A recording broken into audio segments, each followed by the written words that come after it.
ഞാൻ അരുൺ. ഞാനൊരു recent B.Sc physics ഗ്രാജുവേറ്റാണ്.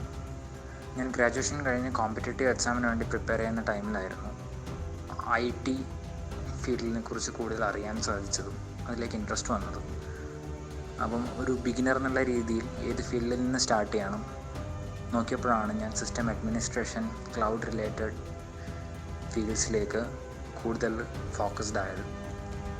പിന്നീട് അത് ഡെവോപ്സ് അത്തരത്തിലുള്ള വളരെയധികം ഫ്യൂച്ചർ പ്രൂഫായിട്ടുള്ള ഫീൽഡിലുള്ള ഒരു മേഖല കൂടിയാണെന്ന് മനസ്സിലാക്കിയതോടെ ഞാൻ സിസ്റ്റം അഡ്മിനിസ്ട്രേഷൻ ക്ലൗഡ് ഫീൽഡിലേക്ക് തന്നെ മാറാമെന്ന് തീരുമാനിക്കുകയായിരുന്നു. അങ്ങനെയാണ് ഞാൻ ഇൻസ്റ്റിറ്റ്യൂട്ടിനെ കുറിച്ച് സെർച്ച് ചെയ്തപ്പോഴാണ് IPSRനെ കുറിച്ച് അറിഞ്ഞത്.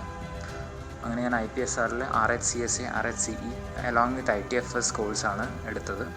ഫാക്കൽറ്റീസൊക്കെ അവിടുത്തെ വളരെയധികം ഹെൽപ്ഫുള്ളായിരുന്നു. വളരെയധികം ഫണ്ടമെൻ്റൽ നോളജുള്ള, വളരെയധികം സ്ട്രോങ് നോളജ് ഈ ഫീൽഡിലുള്ള മെൻറ്റേഴ്സാണ് അവിടെ ഉള്ളത്. അപ്പം ഏത് തരത്തിലുള്ള ഡൗട്ടും നമുക്ക് ക്ലിയർ ചെയ്യാൻ ഹെൽപ്ഫുള്ളായിരിക്കും. അങ്ങനെ ഞാൻ കോഴ്സ് കംപ്ലീറ്റ് ചെയ്തു. അപ്പോഴാണ് എനിക്ക് ഒറാക്കിൾ ബാംഗ്ലൂർ ബ്രാഞ്ചിലേക്ക് സിസ്റ്റം അനലിസ്റ്റ് എന്നൊരു പോസ്റ്റിലേക്ക് പ്ലേസ്ഡ് ആയത്.